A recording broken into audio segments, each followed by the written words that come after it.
6, 8, 9, 9. 10, 9, 8, 7, 6, 5, 4, 3, 2, 1, 0. These are the stakes.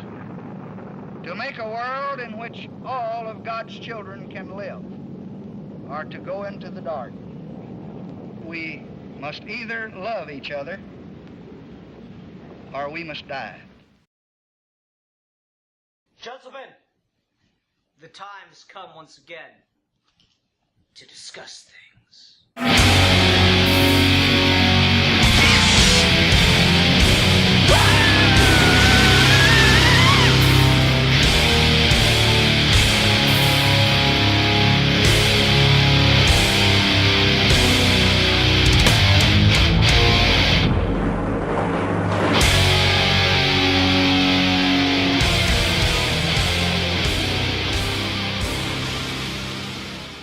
Hi everyone, welcome to another episode of Geeky Gentlemen. I hope you enjoyed that ominous and foreboding intro if I was able to use it. If not, well, you'll find out what I'm talking about soon enough. I am joined today by my good friends Steve Baxey and Rasco of Rasco's Modern Life. Hello, gentlemen. Sup? Yeah. Yes, and we are... My man! Oh, God. We are continuing Geeky Gentleman History Month. Oh, God. Oh, man, this is already off track. We are continuing Geeky Gentleman History Month, the month in which we discuss the contributions that geeky gentlemen have made to history, but that have been ignored by a biased educational system, except not at all. And we're talking about some pretty serious, grim, dark, far-reaching shit tonight. So, we'll be discussing the bomb, and there is only one bomb. There are plenty of explosive devices that are used as weapons, but when you say the bomb in a historical context, you're only talking about the atom Dry bomb. ice bombs, obviously. Yeah. You're only talking about the atom bomb. So this is just something that's like been in my head recently, but over the years I've given thought to the atom bomb, as I feel like most people probably should, but probably don't. And I wanted to talk about it. So, before we get into that, though, this is usually, like, kind of a silly, goofy show where we say stuff like, my man, and make jokes. And I'm sure that we will laugh and make jokes at certain points throughout this, and it's probably going to come off as kind of dark and grim and morbid. I got nothing for it. It's just going to be kind of dark and grim and morbid, hopefully not too insensitive. So with that in mind, who feels reasonably comfortable with starting us off somewhere? So, the big thing I want to say, before we get even deeper into our kind of territory with this topic, I want to say using the atom bomb was unnecessary and a war crime, and Truman's a jackass, and Japan was going to surrender on the information that the Soviet Union was going to invade them. It had nothing to do with the bomb. So it was literally just to show off, and that's awful. And I hate Truman. See, I disagree with that statement in several ways, but good to know. Okay. So yeah, the use of the bomb, the creation of the bomb.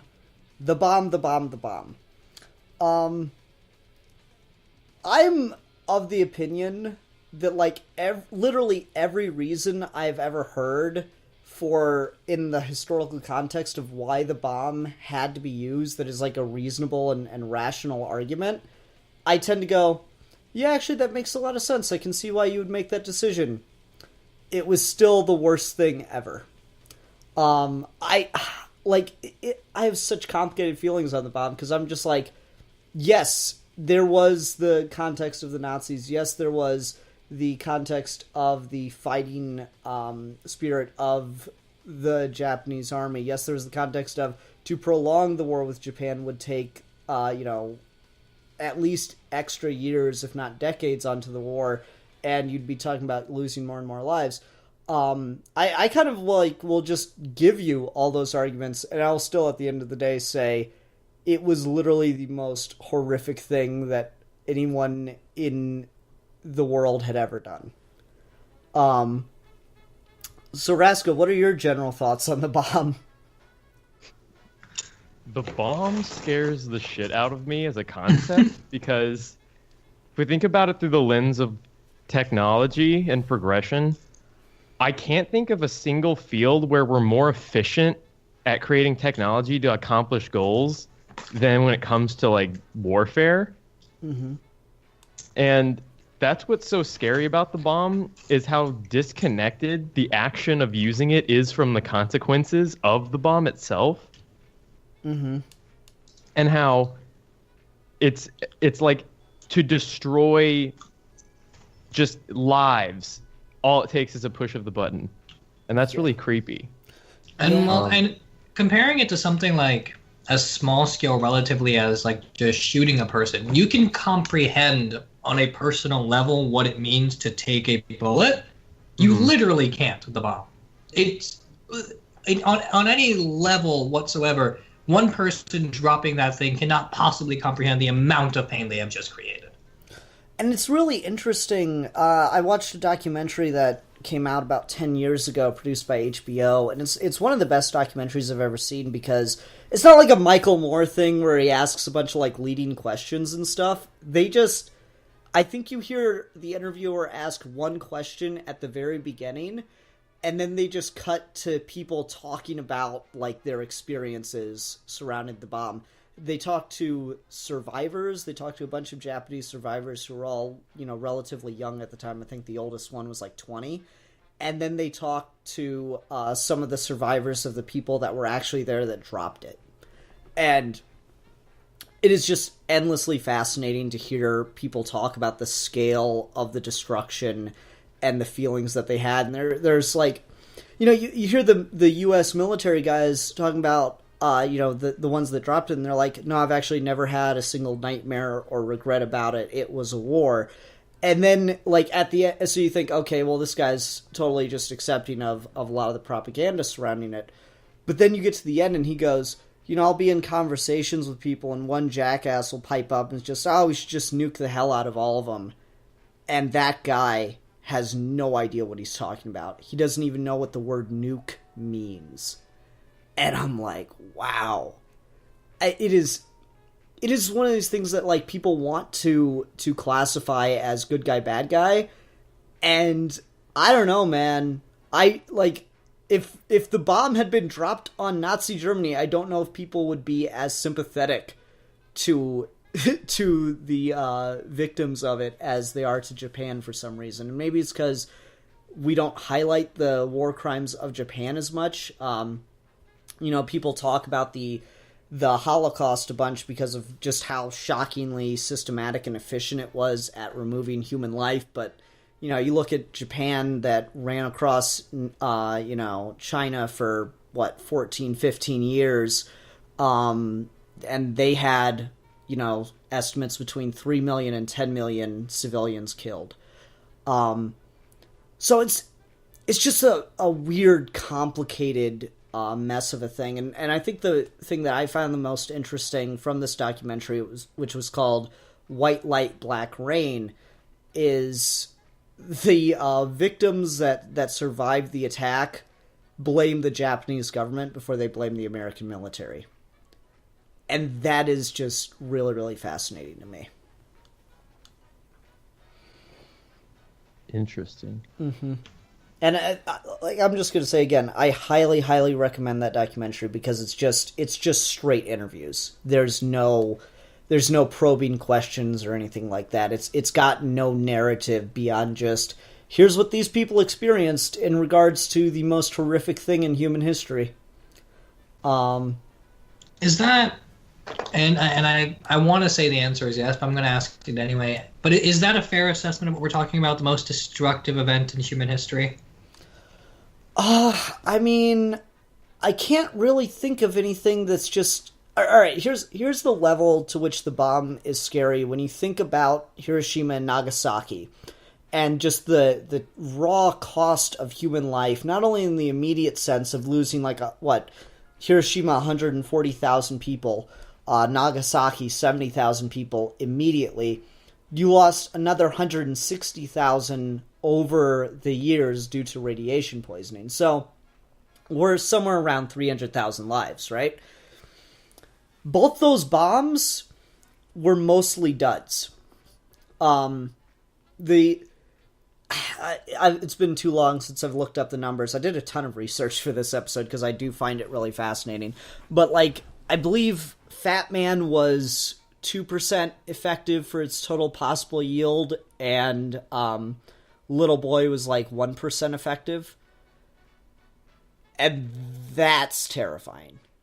I cannot honestly think of anything that is more horrific, more destructive in all of human history.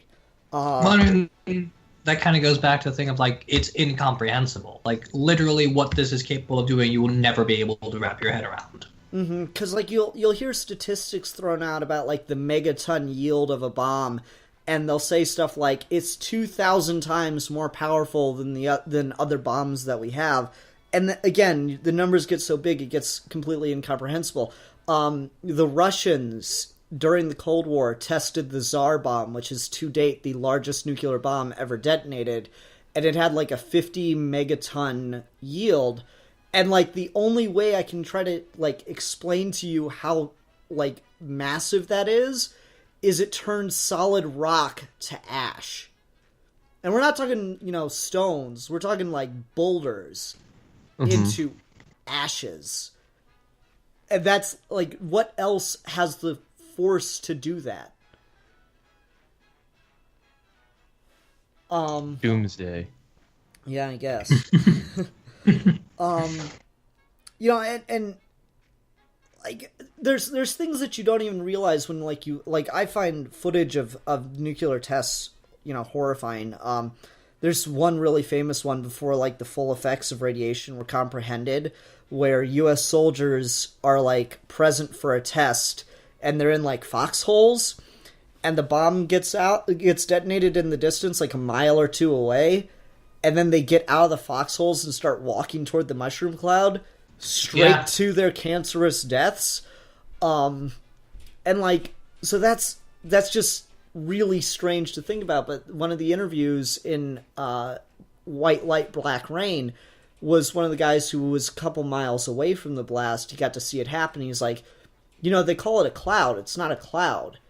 It's a giant pillar of fire that is just fighting with the atmosphere and creating smoke. And I never realized that. Yeah. Oh, man. Right? I remember the first time I learned about the bomb in I want to say it was elementary school.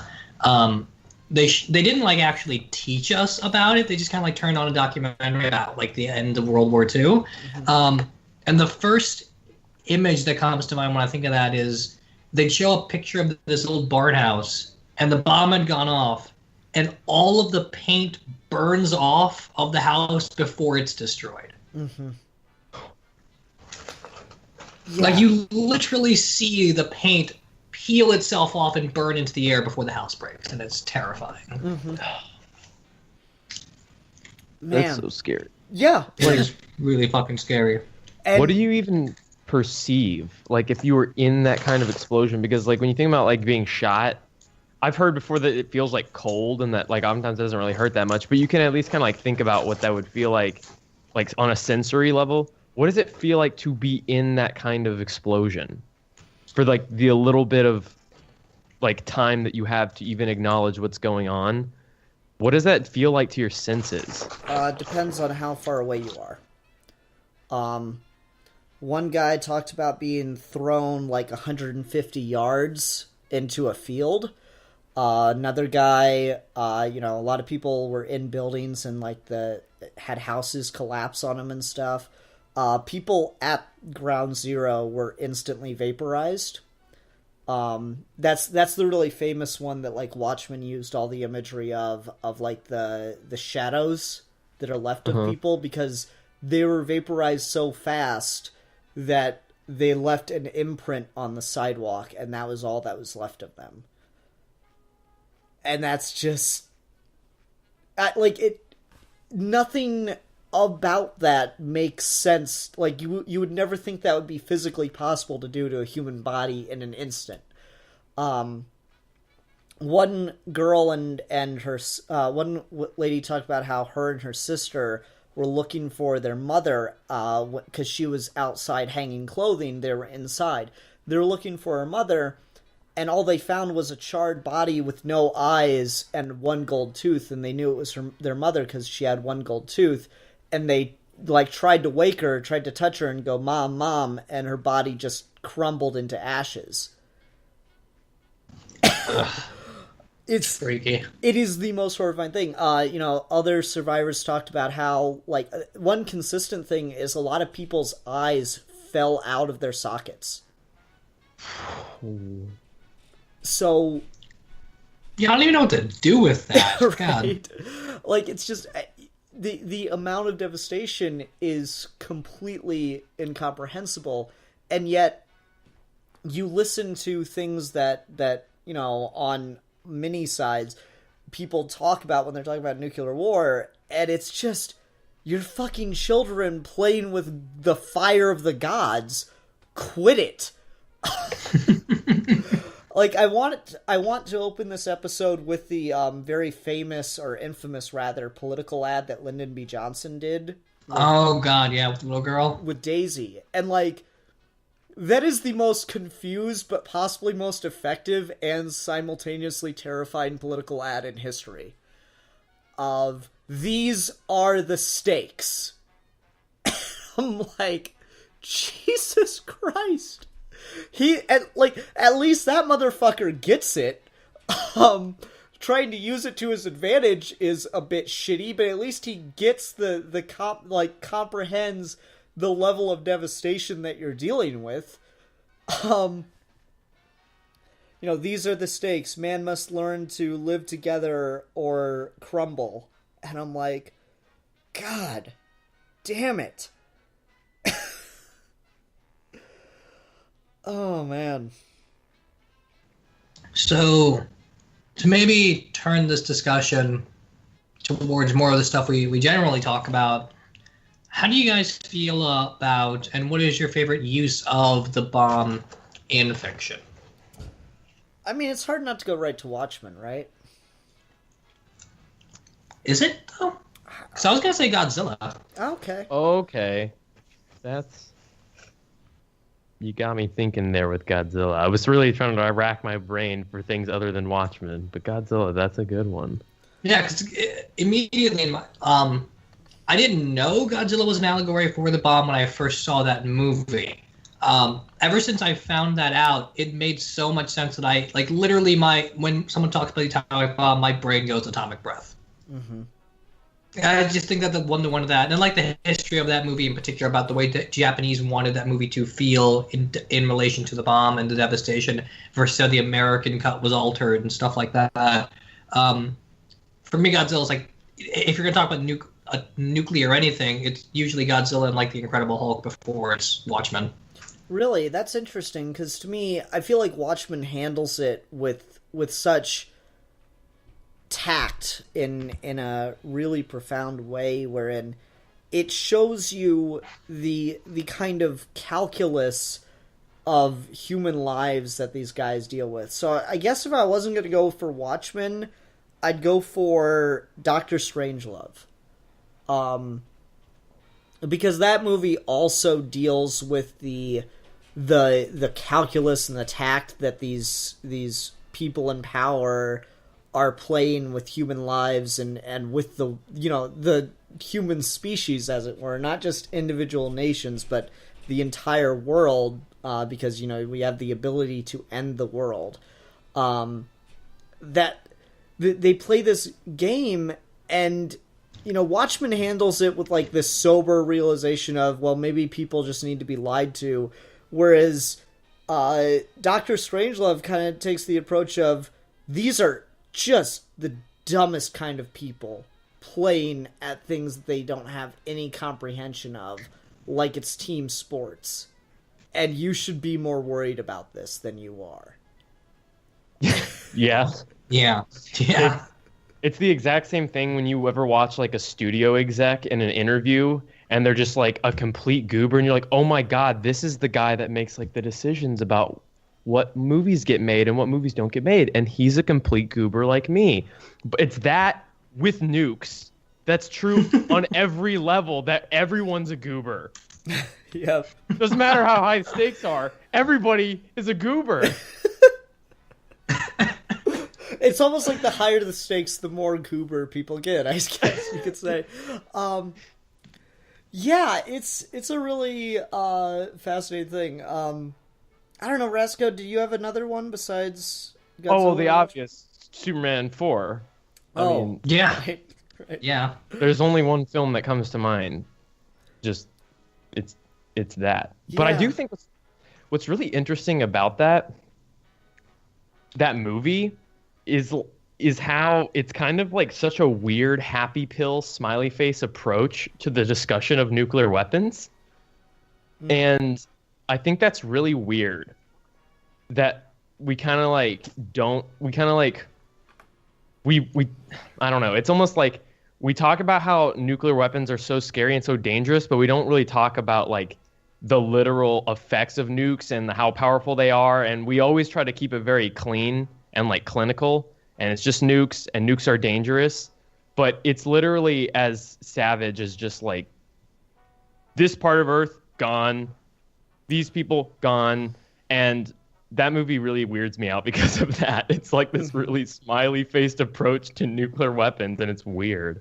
Yeah. That's one of those things where, like, comic books' relationship to the bomb is really intriguing, and sometimes it, like, channels that paranoia really well and handles the discussion really interestingly. And then other times it's just overly simplistic. Superman 4 is that weird thing where I don't think that's a bad idea for a Superman movie, and I don't think it's outside of Superman's character, given the way you're writing him, to just decide to destroy all the nukes. Mm-hmm. I don't think that's a non-Superman thing to do, but you have to treat that with, okay, that was probably a dumb idea. Mm-hmm.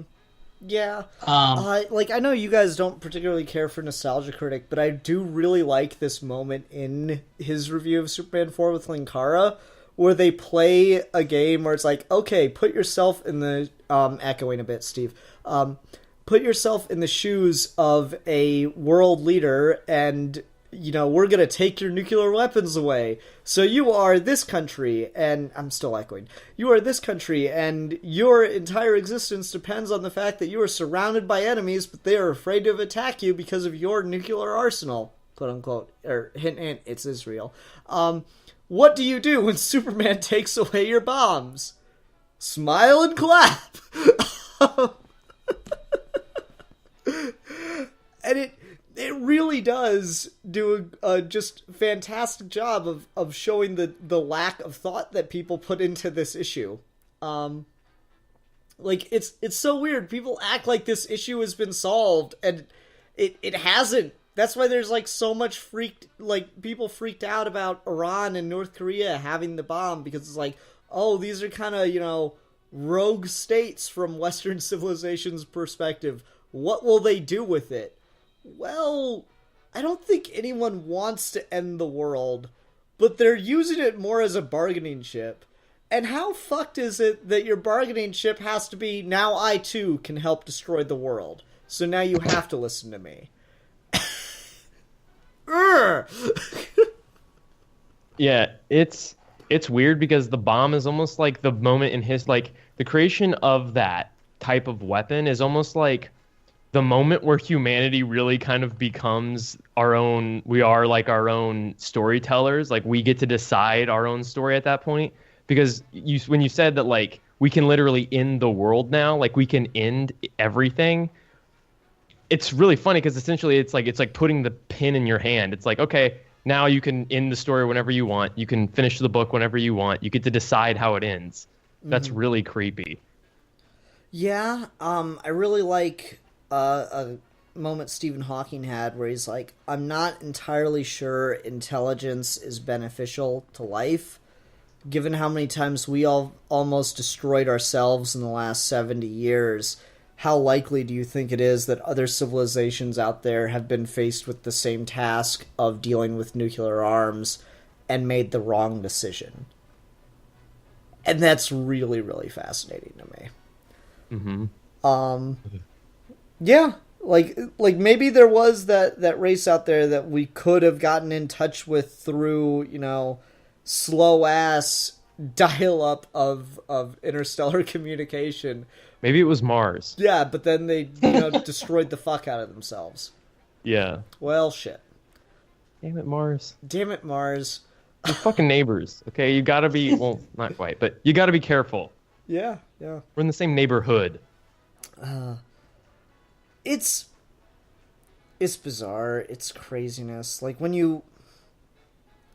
the fact that we still have wars, even though we have the weapon to end all wars, is ridiculous. And Steve, let me get your thoughts on this, because this is a hot take for a lefty that I've got. I think, all things considered, if you ignore the use of the bomb in Japan at the end of World War II, or you give it a pass, what have you, that if you judge America's use of their nuclear arsenal compared to the wants and desires of other nations, they have been reasonably responsible with it. As responsible as a toddler with firecrackers, but still, the kid hasn't blown off his fingers yet. I mean, that's sort of that's a weird assessment only in that, like, they're kind of handcuffed to being reasonable with them, Like, it doesn't take much for a country like America to be quote-unquote responsible with their nuclear weapons because of the decline of the other superpowers, and in particular, America's sort of, like, massive military-industrial complex to the point where, like, it doesn't need a nuclear bomb anymore. True. If another country gets, or any country, really, that has a nuclear bomb, America's, like, drone strike capabilities and shit, you would never even get to the point where you would need it. True. I was talking more in regards to, like, I feel like the way that it was handled after its initial, like, off and on, it's so crazy. Radiolab did a great podcast on what checks are on the nuclear system, specifically the president, and it's really fascinating to listen to, because Truman, like, as soon as he found out about it, he's like, okay, I am the only one authorized to use this weapon. And then Eisenhower gets in, and he starts changing the rules, and then it kind of goes back to only the president with Kennedy, and back and forth and back and forth. But, like, I remember reading about Kennedy being confronted with, as the American military called it, the Cuban problem in regards to Castro. And he was, like, having to tell generals, no, we are not going to just nuke Cuba. We are talking, of course, about that same period in time where the CIA is like, let's bomb Miami and blame Castro. Yes, we are talking about that same period in time. And it's bonkers, isn't it? It is fucking bonkers. Like, go ahead. These are children, right? These are children with too much power. Exactly. I'm trying to remember the name of the guy that was, like, on the ethics board for, like, the use of the nuclear weapons in America's arsenal. And he said, okay, what I think it should be is there should be a man who goes everywhere with the president, and he has the nuclear codes in a briefcase that is locked. And he has a knife in his pocket, and the keys are surgically implanted in his body.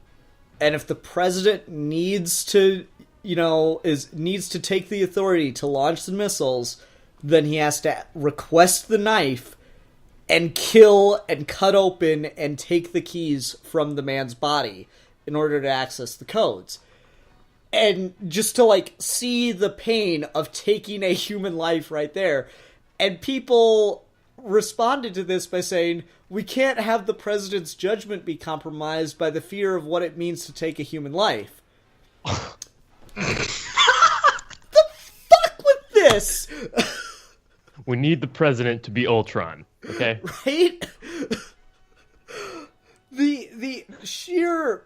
Like, alright, there's this great YouTube video that you should check out, and it's like 15 minutes long, and it is the most scary, abstract thing I think I've ever watched in my entire life. Where it's just an animation that basically shows you the world map, and a little tiny light pops up on it every single time a nuclear bomb was detonated. It's got a little date counter with, year and month. And then, like, flags pop up, and a running total is given. I've seen that, yeah. Oh my god, that is scary to watch. Because it gets ridiculous. Like, okay, you hear about, alright, there was the test in New Mexico, then there's Hiroshima and Nagasaki, and then we know that America did some tests, and the Soviet Union did some tests.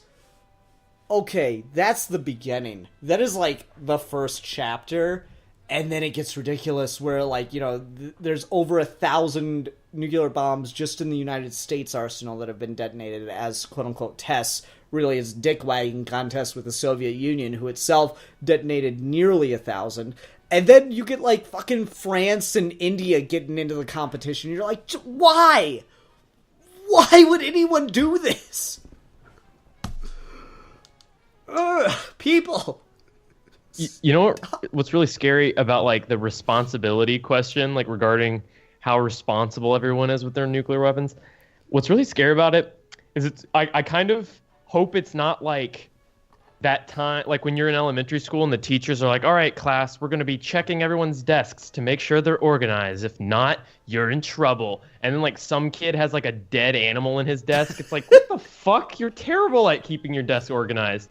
Well, that's, like, what I worry is the case with all of the different countries and their nuclear weapons. Like, what if there's just this one country that's really slacking off when it comes to, like, being careful with their nuclear weapons, and they have very low standards? News for you. Oh boy, I knew they had to be out there. Who is it? They're not out there. They're at home, bud. America is horribly irresponsible nowadays with securing its nuclear arsenal. Wasn't there like this? There was this really interesting piece that came out a little while ago that, like, went in and explained how old the computers are that control America's nuclear arsenal and how easy it is to actually hack them. Not just that, like, okay, so there's the whole, everyone's seen the two guys with the two keys, that whole thing, right? Like, one of them ordered a pizza and then heard that the pizza guy was at the front gate, so he left his station to go to the front gate, but the front gate just let the pizza guy in and told him which building to go to. So the pizza guy walked into the room with the keys. Unescorted. Just... The most powerful pizza delivery boy in history. Right? He didn't know where he was, but, like, shit, that's all it takes? That is like the sitcom level of how you would accidentally wander into the nuclear arsenal. Like, there's the really famous story. Reagan was, of course, an idiot. And I know I triggered the fuck out of someone in the comments right now. Reagan was, of course, a fucking idiot. And he watches movies and then bases policy on them. Thank God we don't have a president who does shit like that now. So Reagan watched the movie War Games. And he explains the plot of the movie to, his daily briefing crew. It's got, like, generals, military intelligence officials, all this shit. And then he's like, so I'm just wondering, can anything like that actually happen? And one of his generals goes, I'm not entirely sure. I don't have the data in front of me, sir, but I will get back to you tomorrow. And I was like, okay, I appreciate that. The guy comes back the next day and he goes, sir, the problem is much greater than we feared.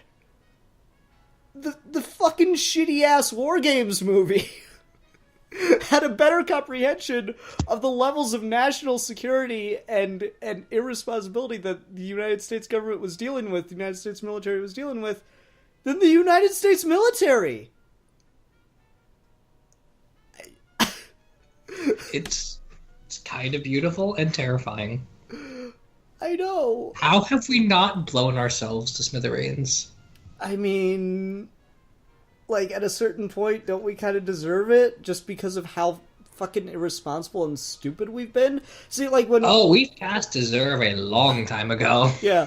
Like, when I say, have we been responsible, I mean in intentional use of them, not in maintaining security for, world-ending devices.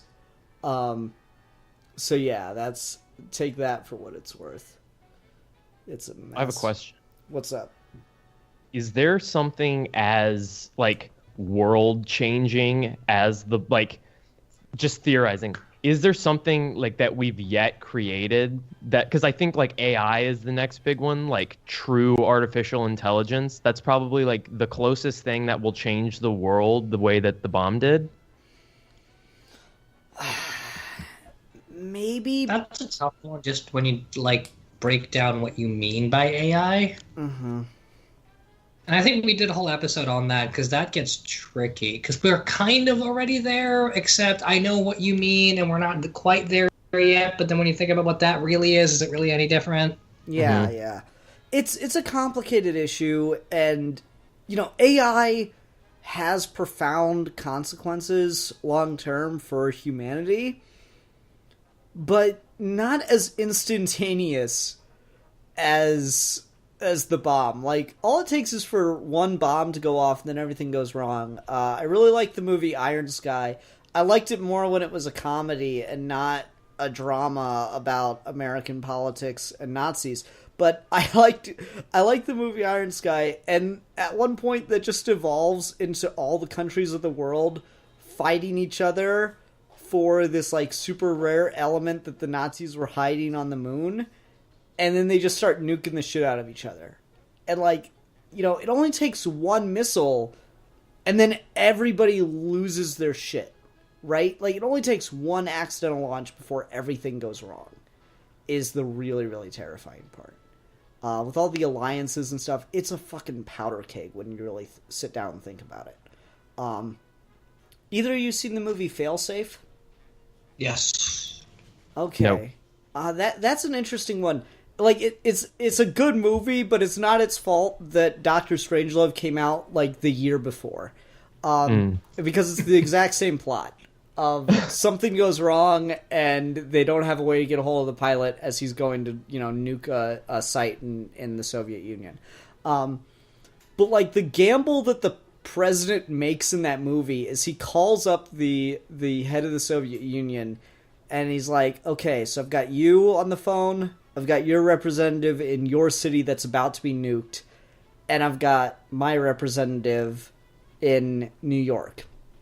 And he's like, you think one American representative in my city equates to not declaring nuclear war on you once this city is destroyed? And he goes, no. I've given an order for one of our planes to nuke New York City as a zero-sum, we screwed up and we're paying the consequences ourselves. And, like, I mean, just what politician has the stones to make that calculus? Like, that is the only conceivable way you avert terrifying. Yeah, that is the only conceivable way you avert nuclear war if it's going to start by an accident. And what politician possibly has the stones to say, all right, we fucked up and we're paying the price for it? They don't, like, clearly not Donald Trump. But just what would it take to make a decision like that? It's horrifying. Doesn't, if I remember right, in Failsafe, the thing that stuck with me with that movie is that the guy who launches the nuclear attack kills himself at the end? No, in Failsafe, it's not an intentional attack. It's like a computer error happens, if I remember it correctly. I could be wrong. No, but like when he's doing the thing at the end to say, like, we'll compensate and we'll bomb New York, the guy that the president orders to bomb New York to like counterbalance the weights kills himself. Oh, I don't remember that. It's been a while since I've seen that movie. I could be remembering something different, but I feel like that's kind of how that ended because that guy couldn't live with what he was doing. Yeah, and that's the thing is like, oh, you'll hear the guys that like piloted the Enola Gay and all this stuff say stuff like, oh well, it was war. I live with the reality of war. I got sources real quick. He's got sources. Henry L. Steinson, who was on Truman and Roosevelt's staff as the Secretary of War at the time, wrote a piece years later about his justifications for using the bomb. And like he goes through all these reasons, and then I really like the point he makes at the end. The face of war is the face of death. And like that's, it sounds really basic and justified, but it is, in its own way profound, because he does make the calculation that at the time 200,000 lives is easily endable as opposed to 5 million lives if we just talk about taking out the Japanese military. And like that's clearly not what was going to happen, and all this stuff. It's a real head scratcher to try to balance the scales of all these things. And you hear the guys that piloted the plane be like, "Oh, well, it was war." Well, yeah, but what if it was your city? What kind of comfort would that justification bring to you? And again, I found it fascinating because I always assumed that the Japanese were pretty pissed off about the whole situation. But I found it fascinating that the survivors blamed the Japanese government for starting the war, and the first time we see Japanese citizens in that documentary, White Light, Black Rain, they interview just, people on the street. And they go, "Can you tell me what historical event occurred August 6th, 1945? And it's just like a lot of young people, and they go, historical event, I don't know. I'm not sure. And that's crazy. And then they flash up a little statistic that says 75% of the population in Japan was born after 1945. So in a really profound and fucked up, and I don't know what the implications of this are kind of way, it seems that no one in Japan cares about the bomb except for the survivors of the bomb. And that's terrifying. And part of it's also kind of paranoia-inducing because it kind of makes you wonder as we get more and more distance from the initial bombings, how much of that, how much of the gravitas of that event is going to start carrying over. Like, I am sure Trump has absolutely no sense or scope of what it is to nuke something. Oh, you'll love this, because I'm taking it for granted off that statement that you don't know about this. When he was a candidate, he was talking with one of the advisors about nuclear arms, because when it comes down to candidates, they actually get, security briefings and stuff, because one of them is going to be fucking president.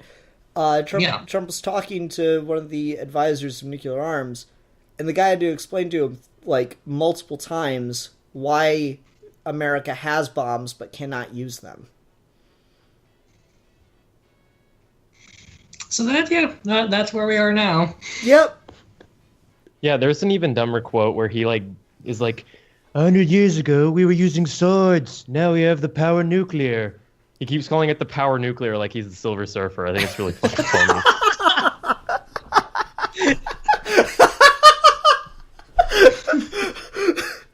And he also thinks that we were fighting with swords 100 years ago. Well, I mean, well, maybe we still had swords, but we were progressing past swords. Yeah, no, I mean, I don't like Obama, but he has some really great zinger moments, and in, I think it was his second debate with Romney's like, we have we spend 3 times less money on our military than we did 60 years ago. We have a smaller navy than we did 100 years ago. How's that possible? And Obama just comes back. He's like, Yeah, it's because our Navy is more efficient. We also have fewer horses and swords. It's one of my favorite Obama quotes, to be honest with you. Because it's just like, it just totally gut punches, military hawk spending shit. And I love that about it. Not a good man, but he had his moments where I'm like, okay, you are not the worst. He knew how to present himself. Yeah. If nothing else. Yeah, you gotta give him that. No, so just one thing about the bomb that really disturbs me is the cult around it of, okay, it's the ultimate power, and so the nation that created it is the ultimate power and wields the ultimate power, and it should be able to use it whenever it wants. And like this tendency that people have to like focus on the quote unquote cool factor of the bomb. Like, I hear a lot of guys in the scientific community or just that are into science, like, just find it cool, that just talk about the bomb like it's awesome. And that, again, the more you remove it from the human cost here, the more terrifying it becomes for me. Well, that's part of my fear, is that, like, we're getting closer and closer to removing a person's presence from the consequence of their actions. Like, punching someone versus stabbing them versus shooting them versus bombing them versus nuking them versus droning them. Like, as these weapons progress more and more, the whole idea of scale and scope and damage becomes not only incomprehensible to the person, but they are completely detached from a context for them to even attempt to understand it on that level. Mm-hmm. And so now it's not the case right now that I think that people don't understand how dangerous and how awful the bomb is, but it's very easy to get to the point where the consequence of it, the deployment of it, everything related to that actually scares us is going to be completely irrelevant to the person doing it. Mm-hmm. And it won't be their fault. It's just going to be the way weapons progress. Yeah, and that makes me think about, kind of the visionary behind it. What do you guys know about Oppenheimer? Not a lot. Only what you've told me. Only what I've told you? What was that, Steve? I said a good bit. Okay. Because I find Oppenheimer to be one of the most fascinating people in relation to the bomb, because he was the guy who was just obsessed with the science of it and on some level kind of cared about the war, but was more just like, I want to achieve this massive strive in, physical, or in the physics of science. And then, like, he gets the bomb, he gets the crew together, they get the bomb made, and then the bomb is used. And for quite a while after in the months after the detonation, Oppenheimer was kind of the guy that, like, up until and for a few months after the detonation, Oppenheimer was the guy who was like, no, it has to be used, and he'd give you all these different reasons. Nazi Germany's working on it. The Japanese won't surrender without a massive show of force, all these things. And, you can take issue or whatever with any of those arguments. The second Oppenheimer saw the footage and the human cost, he immediately reversed his position and spent the rest of his life fighting for the proliferation, fighting against the proliferation of nuclear arms. Oppenheimer was blacklisted and lost his career because he wasn't willing to back down in the face of McCarthyism and being accused of being a communist or sympathetic to communists, because he cared that much about making sure people wouldn't be using the bomb. And I find that, he's certainly not the hero of a story by a large stretch, but he is certainly not a black and white figure. And I feel like people would like him to be. And then there's that famous Oppenheimer quote that, quote, that is a quote, I have become death, the destroyer of worlds. And he's using that completely out of context, but it is still just really fascinating because he's not wrong. Steve, how about you? What do you think of Oppenheimer? I mean, yeah, I have a very similar opinion. I think he's one of those cases of, because scientists in general, I think historically tend to be morally questionable, or at the very least have very little understanding of the ethics of what they're doing, and after they do something, they very seldom talk about it in any sort of interesting ethical term, with few exceptions here and there. I think Oppenheimer is one of the big cases where he had genuine remorse, he had genuine curiosity. Oppenheimer also studied philosophy, so like the dude kind of knew what he was talking about when he saw the destruction from the bomb. And he's got another really good quote where he talks about how the very idea of creating the bomb creates a social blindfold that makes you completely lose sight of why you were trying to invent this in the first place, which is you were trying to stop the war. Mm-hmm. And that's kind of terrifying. Yeah, and in doing so, you create the war, the end of wars. Like, what's that fantastic Einstein quote? I do not know with which weapons we will fight World War III, but World War IV will be fought with sticks and stones. And that gives you a comprehension of the scale of the weapons that we deal with now because of the bomb. And like, yeah, you know, it's weird to go to fiction, but I think fiction deals with some of these issues and questions that are left with things.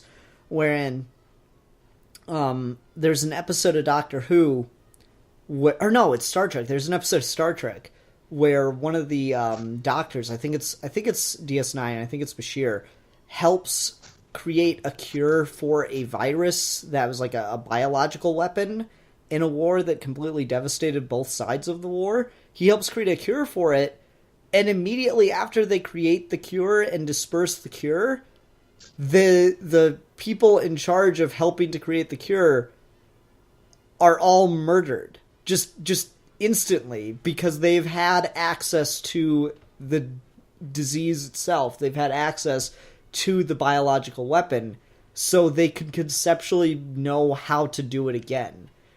And, I mean, I think that's a very quaint idea in a lot of ways, because fundamentally, I don't think that solution would work in the terms of biological weapons, and it certainly wouldn't work in terms of nuclear weapons, because if after the Manhattan Project succeeded, you killed Oppenheimer, you killed Feynman, you killed Einstein, all those guys that were involved in it, and the Soviets never got a hold of it, and the Soviets never got a hold of the Nazi scientists that helped make the bomb. If you got everybody involved in the field of nuclear physics killed instantly after the bomb was created, the fact that the bomb was created would do enough to spur people on to make it again from scratch. And so I don't, it's the breach has been made. We are never going back until we are wiped out. Like, the only way that humanity is never going to be able to produce nuclear bombs again is if we completely or almost completely wipe ourselves out and leave nothing but people who are uneducated enough to build a damn car engine. Those are our options now.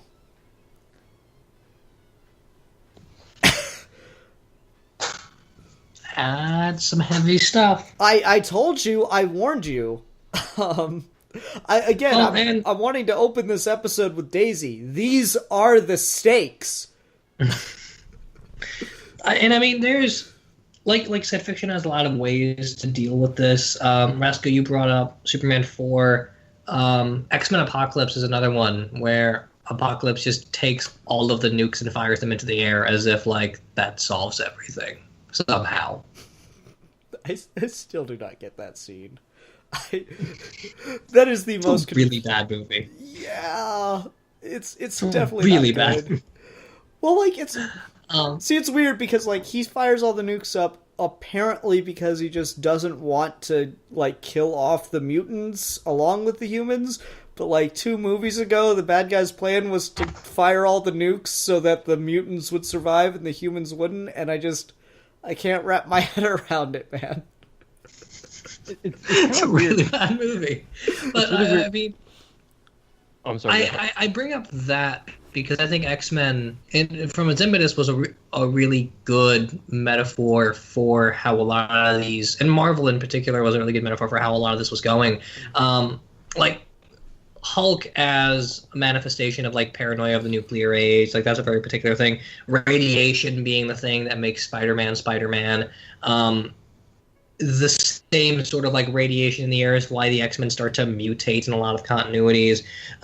Fantastic Four and solar radiation and stuff like that. Like, Marvel did a lot with the very particular questions of what happens due to nuclear energy, or what happens after a nuclear attack.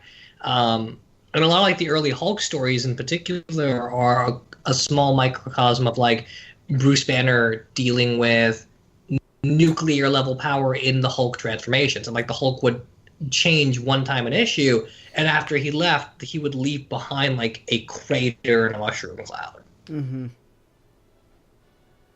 God. And then there's, like,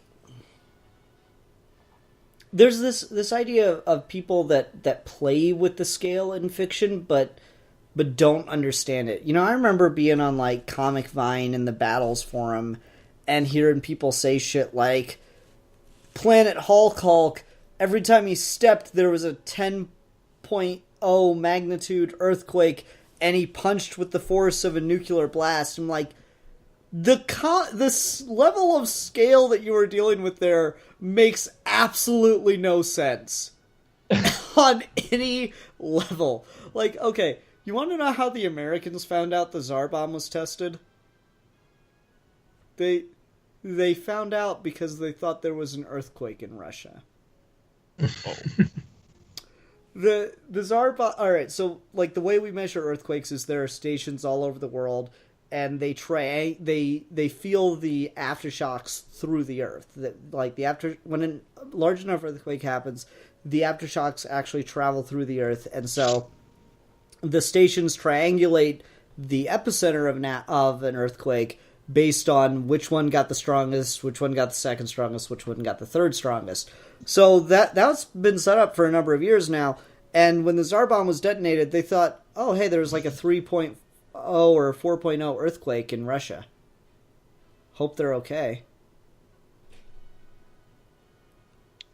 Ugh, it's terrifying. Right? It's so mild in comparison. I know, but, like, just the idea of, like, okay, it sent shockwaves. Like, okay, when you think of a nuke, you think of the mushroom cloud going up. You think of the devastation going out. You don't think about the, like, sheer force of impact, like Newton.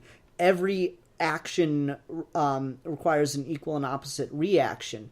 You don't think of the sheer force of impact just on the ground and through the earth and around, reverberating out through there. There's no way in which this power is not affecting things.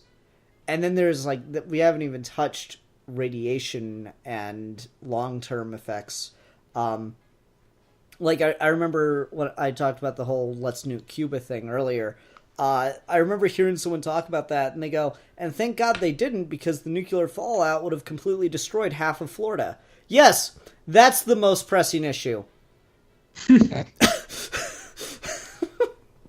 Priorities, man. Yeah. Priorities. Yeah. I don't know, man. This is one of those things where my mind goes back to it a lot, and I don't know, I guess I've been talking about, like, a lot of Japan stuff lately. We did the episode on Allegiance. We're doing this. I'm just kind of in a Japan mindset this year on Geeky Gentleman History Month, and the Japanese history is fascinating. Definitely. So there is that. Yeah. You know, I made this point earlier, and we kind of just have been jumping around so much, but I am curious on your thoughts on it, Steve. Do you think that people would be as sympathetic toward the Germans as they are toward the Japanese in regards to the bomb if it had been used against the Nazis as opposed to the Japanese? I mean, if we're gonna use the bomb on the Nazis, we'd have to scale back the timeline, or we'd have to like exaggerate what happened during the war. By 1945, there would have been no reason to nuke the Nazis at all, because they were done. They were defeated. It was over. So if you nuked the Nazis in 1945, I feel like you would get just as much sympathy, just because at that point it would have been way beyond overkill. Yeah. You almost would get more sympathy, because at that point you're basically nuking civilians and other global military forces that are there occupying Germany at the time.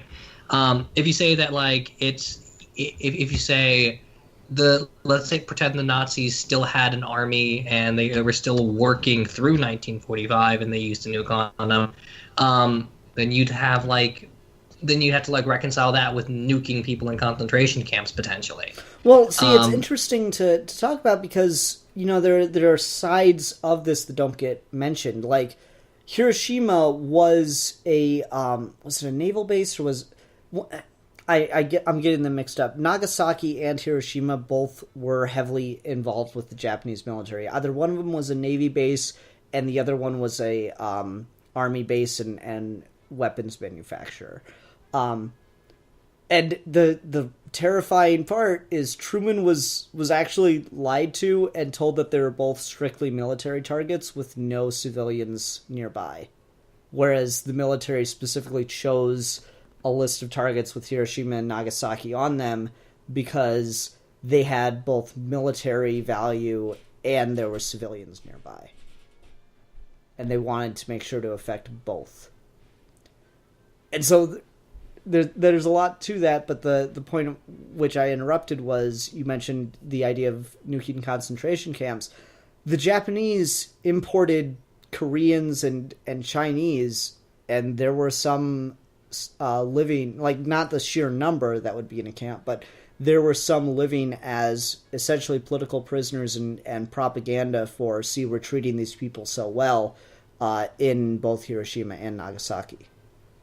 And there's a memorial in in Hiroshima for the Korean victims of the A-bomb. So it's certainly not one-to-one, but it does. It's one of those things that gets ignored about it, is that calculus was already made. Yeah. No, and I mean, Japan's relationship to everyone else around it, in the U.S. in particular, when that bomb was used, and, like, I feel like part of why we're more sympathetic to Japan is because of kind of the back and forth treatment of Japan afterwards and beforehand. So, like, Americans are going to be not ultra sensitive, but for the most part, you get like a decent American that's going to be sensitive to Japan if they know basic history and they're like Japanese concentration camps and stuff like that. I feel like even if you have a more complete picture of what Japan was doing at the time and the war crimes they committed in China and parts of Russia, you'd still have, I think, more sympathy for Japan than you would the Nazis, if only because American occupation of Japan ever since then, of Japan's resolve to end the war at that point. Mm-hmm. And that's always been a big thing for me with the use of the bomb, is that Japan was ready to surrender at that point. They gave the Americans an offer. Like, they were literally days away from surrendering. There was no point. Yeah, correct me if I'm wrong, because I haven't read too much about the offer, but America wanted an unconditional surrender. Japan was trying to surrender with certain conditions, if I'm correct. Well, America wanted unconditional surrender. Japan was willing to give them everything except keeping their emperor in power. They wanted their emperor in power, and that was it, just because they looked up to him as like a god. Mm-hmm. That's literally all they wanted. And then they gave them a second offer that removed the emperor from power and just kind of like maintained their form of government. And both of them were rejected. Okay, and see, it's interesting because, again, in the documentary, one of the survivors talks about how the American written Constitution is to him one of the most sacred things in current Japanese history. And, fairly recently, they rewrote part of it to allow Japan to have a standing military again that can strike offensively. And that's, like this guy talked about it, he's like, it is one of the most sacred things and we must protect it with every last breath. And then, like, another guy's like, they're just waiting for us survivors to die. And then, like, what happens? That documentary came out 10 years ago. 10 years later, they're rewriting the Constitution to allow for an offensive military again. That's scary. Yeah. And, like, I don't think Japan will ever become the imperial power it was, particularly with China's military very, very quickly on the rise in the modern context.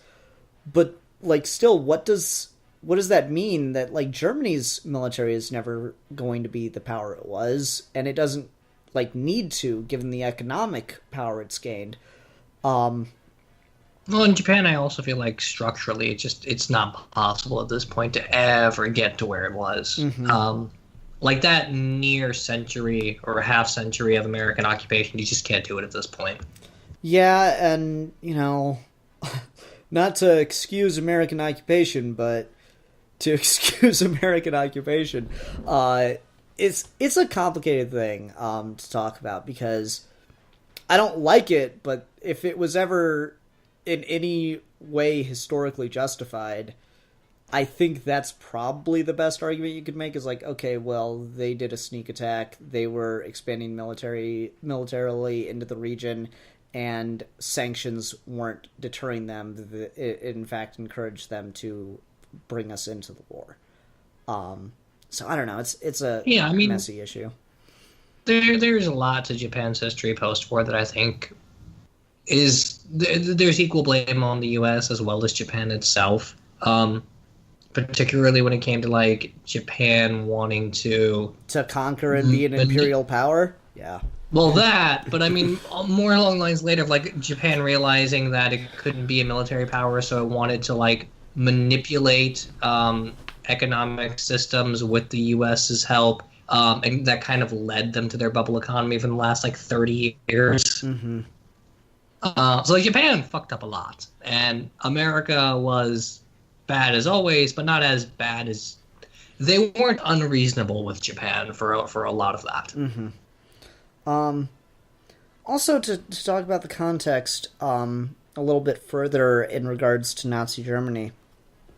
So, there was a debate among the Allies about what to do about Berlin, and Berlin, of course, was not a really important military target. It's like it was where Hitler was, it was where the government was, but, like, militarily it had no strategic value to take, because you could take all the cities around it with a lot more ease, because Hitler being the dramatic type, put a lot of his army there because he saw Berlin as the heart of Germany and stuff. So it was like, it was going to be a losing operation to take Berlin. Not a losing operation. It was going to be a high-cost, high-casualty operation to take Berlin. And there's a fight among the Allies as to whether or not to even bother or to just starve them out. And the Soviet Union, like, just out of pure spite, volunteered to be the ones to conquer Berlin. Because they were really pissed about all the shit that Germany did to them during the war. And there was a pretty big civilian cost just dragged out over time there.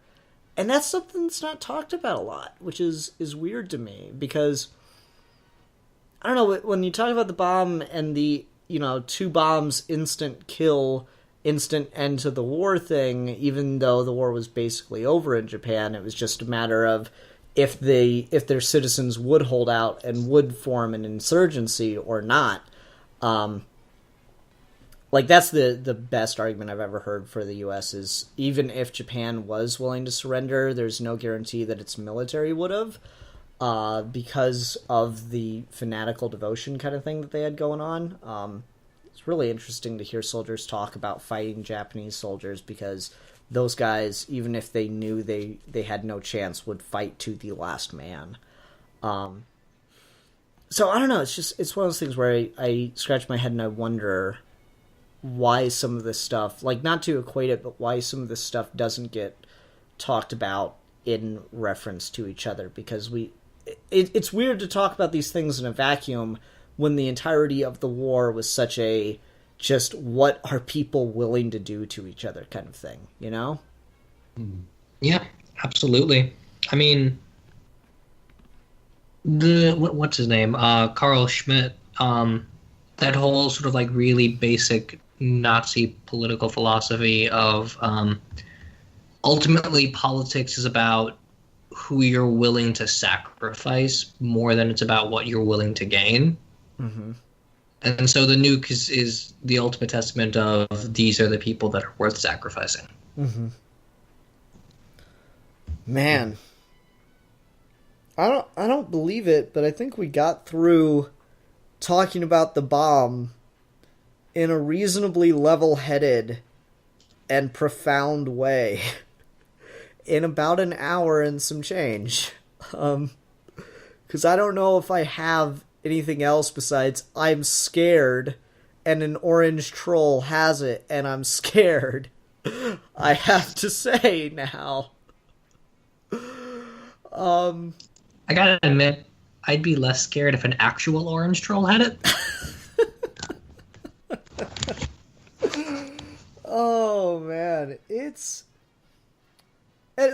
funny to talk about because I'm sure people are like, "Oh, Trump's not going to use the bomb on you. You're exaggerating." I'm like, I'm not worried about him using it on me. I'm just worried about him using it, like, on anyone. Like, I legit see no Antarctica. Yeah, on Antarctica. Like, we're gonna kickstart global warming, but we're gonna even it out by getting nuclear winter. It'll be fine.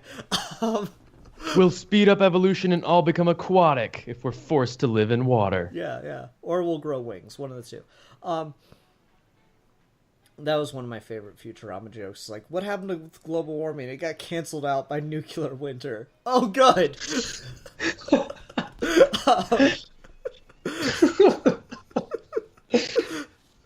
Anyway. Forgot about that one. Oh, that is one of the best. That is right up there with let me just put this in the VCR in the year 3000. Anyway, I'm trying to think if there's anything else worth, like, mentioning quickly. We talk about, like, things that handled the bomb in fiction. Is there anything that, like, dealt with the bomb that, like, clearly on every level they didn't know what they were doing? Is there, like, a BVS? Okay. Yeah, Dark Knight Returns to some degree. Really?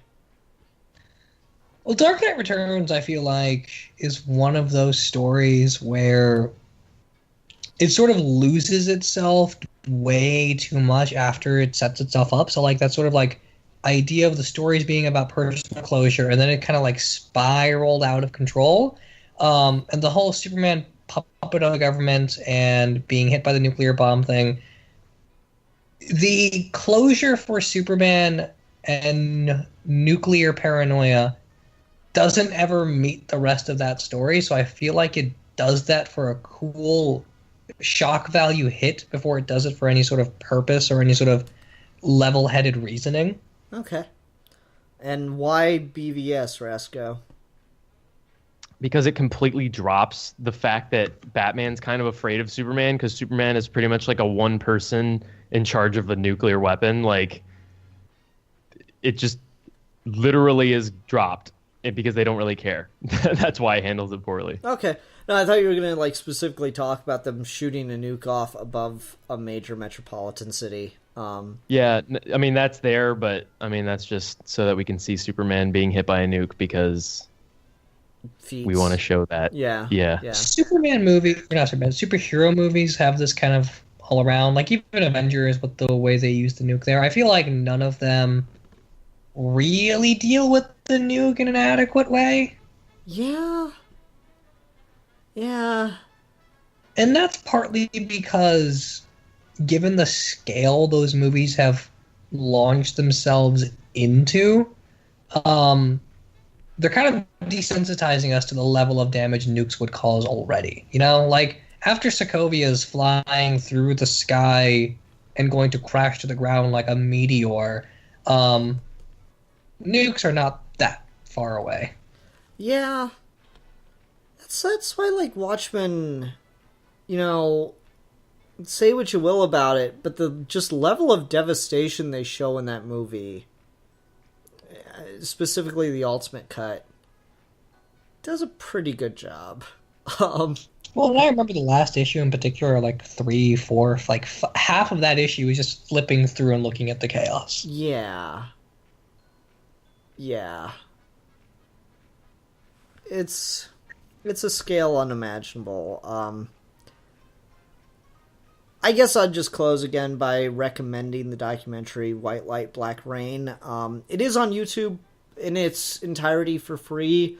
It is interviews with mainly Japanese people, so you're gonna have to read subtitles. It's worth your time. It's amazing to see what people lived through. They got a lot of archival footage, and you know, if you are listening to this and we're a bunch of liberal cucks that don't know what the fuck we're talking about, one thing I really respect about that documentary is it doesn't really politicize things. It just kind of like gives you facts every so often and then says, okay, so here's what these people's lives were like before the bomb. Here's what they experienced during the bomb. Here's the aftermath of their experiences from the bomb. That, like, it doesn't, no leading questions, no forced issues. It does not come down on a political side. It is just people giving their opinions, which is really, really fascinating. It is one of the few documentaries that I think should make it into, you know, proper historical sources for first-hand accounts of things. And I don't know, I feel it's worth people's time. Okay. So that was heavy. That was as heavy water. She's so heavy.